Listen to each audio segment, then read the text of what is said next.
కలియుగంలో ధర్మాన్ని రక్షించి భక్తులను ఆదుకునేందుకు భగవంతుడు తిరుమల కొండపై వెంకటేశ్వరుడిగా అవతరించాడు. భూదేవి మరియు శ్రీదేవి సమేతంగా వెలసిన ఈ దైవం కోరిన కోర్కెలు తీర్చే కల్పవల్లిగా పూజలందుకుంటోంది. పురాణాల ప్రకారం కలియుగంలోని జనులను కాపాడటానికి బ్రహ్మదేవుడు మహర్షులు యజ్ఞం చేయాలనుకున్నారు.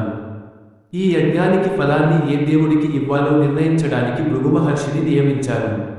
భృగు మహర్షి సత్యలోకం కైలాసం దర్శించి చివరకు వైకుంఠానికి వెళ్ళాడు.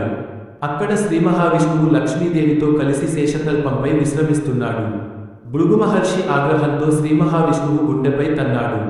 ఆ సమయంలో లక్ష్మీదేవి తన నివాసమైన విష్ణువు హృదయాన్ని మహర్షి అవమానించాడని భావించి ఆగ్రహంతో వైకుంఠాన్ని వదిలి భూలోకానికి వెళ్ళిపోయింది.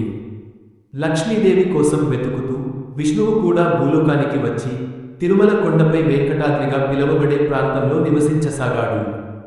ఒకరోజు ఒక ఆవు పాలు ఇస్తుంటే అది ఒక పుట్టలో పాలు కార్చడం చూసిన ఒక గోవు కాపరి ఆ పుట్టను పగలగొట్టడానికి గొడ్డలితో కొట్టాడు. అప్పుడు ఆ పుట్ట నుండి వెంకటేశ్వర స్వామి ప్రత్యక్షమయ్యాడు.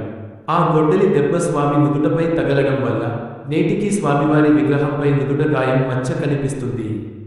తిరుమల కొండపై వెలసిన వెంకటేశ్వర స్వామి పద్మావతి దేవిని వివాహం చేసుకున్నాడు. ఈ వివాహం తరువాత స్వామి తన భక్తులకు అనుగ్రహాన్ని మరియు ఆశీర్వాదాలను అందిస్తూ అక్కడే స్థిరపడ్డాడు.